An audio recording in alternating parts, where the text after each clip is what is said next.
Mr. President, I want to thank the senator from New Jersey, my good friend, the ranking member on the Foreign Relations Committee, for his comments. And today we met with the Crown Prince of Saudi Arabia, a very impressive young man who's transforming the country. We talked about the importance of our relationship, no doubt, but we strongly pushed back and demarched what is happening right now in Yemen and asked them to take strong corrective actions. And so I was there when this occurred and certainly expressed the same. We also talked about the enrichment that they're pursuing and some of the concerns that existed there. I just want to thank the ranking member for his leadership and the words that he just gave. And let me just speak to the debate we're having on the floor.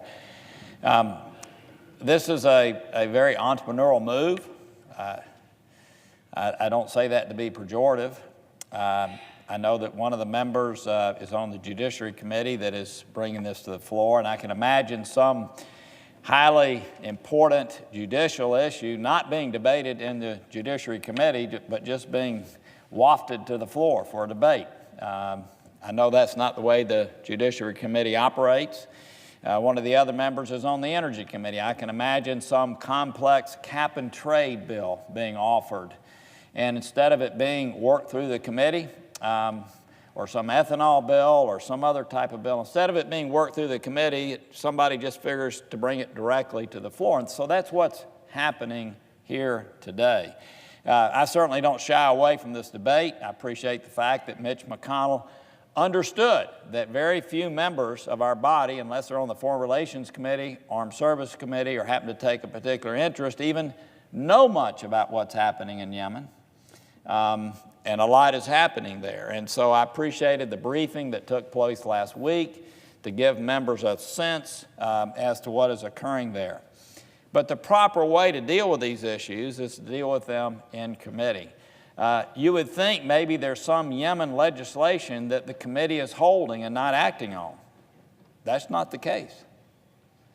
Any of these members could have offered Yemen legislation relative to this issue, and committee would take it up. That has not occurred. So let me tell you what is happening in the committee. We have a bill that is being worked on by Senator Young and Senator Shaheen dealing with this very issue. They're building support.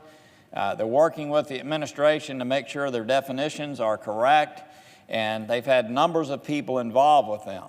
We plan to have a Yemen hearing in the next few weeks to deal with this issue, but also to take up appropriate legislation. That is the way that we typically deal with issues of such importance. So let me say this. This is an issue of great importance. It not only affects the tremendous humanitarian crisis that is occurring in Yemen, the radicalization of the Houthis, supported by Iran, a proxy of Iran, but also Saudi Arabia's own security, but also affects the way we deal with other countries. I think many people here understand fully that right now, or recently, we've been involved in the same kinds of activities with France as they dealt with issues in Mali, refueling, helping them some with intelligence issues. And so this is something, again, that we need to take up in a serious way in the committee. The committee is committed to doing so. What I hope will happen today is that members of this body will let the Foreign Relations Committee do its job, and that we will bring a bill forth that we can properly debate and amend. So I'm hoping that later today, that when I offer a tabling motion, members of this body will respect the members of the Foreign Relations Committee that deal with this issue, let it go back to committee, with the commitment that we plan to bring forth legislation to actually deal appropriately with many of the issues relative to Yemen, Saudi Arabia, Iran, and ourselves. Let me mention one other thing. We have been working for some time to deal with the authorization for the use of military force. It's been an issue that's been before us for many years, and it's the replacement and revision of the 01-02 AUMFs that many people in this body have had concerns about because it's been so long since they were enacted. We have activities that are taking place around the world still based on those two authorizations. We have a markup on an AUMF on April the 19th. schedule to try to revise so we can give people an opportunity to weigh in on this issue on the floor. By the way the AUMF is being constructed at present, when we go into new countries, when we take on new groups, the Senate would have the ability to weigh in on those issues. So I just would like to say to the body, and for those who are looking in, we are not shying away from this debate. There's been no legislation whatsoever that has been held up on this topic. Legislation is being introduced soon in a bipartisan way to deal with this terrible issue that's taking place in Yemen. We're going to have a hearing. We will have a markup. And in addition to that, we're going to have a markup on a new AUMF to deal with the issues that our country is dealing with around the world with Al-Qaeda, ISIS, and other entities that have been associated parties.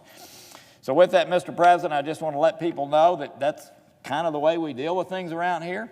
None of us are happy with the current status, but I think a better way for us to come up with a prudent solution to what is happening there is to go through the normal committee process. I hope the other members of the body will respect that. I'm glad that by the way, the ranking member, by the way, this policy has been taking place in Yemen. It started under the Obama administration, same exact policy. The Senate has acted on it by voting for appropriations. So it's not as if we have not taken action ourselves. We've done that through the NDAA. We've done that through various State Department authorizations. So we've acted upon it. There are concerns about what's happening there. Legislation is going to be introduced to try to deal with this, and that's the way we deal with complicated issues. No one is shying away from the debate. We just hope to table this and move it back and deal with it in the orderly, appropriate way. With that, Mr. President, I have 9 requests for committees to meet during today's session of the Senate. They have the approval of majority and minority leaders. Noted. Thank you, Mr. President. With that, I yield the floor and notice the absence of a quorum.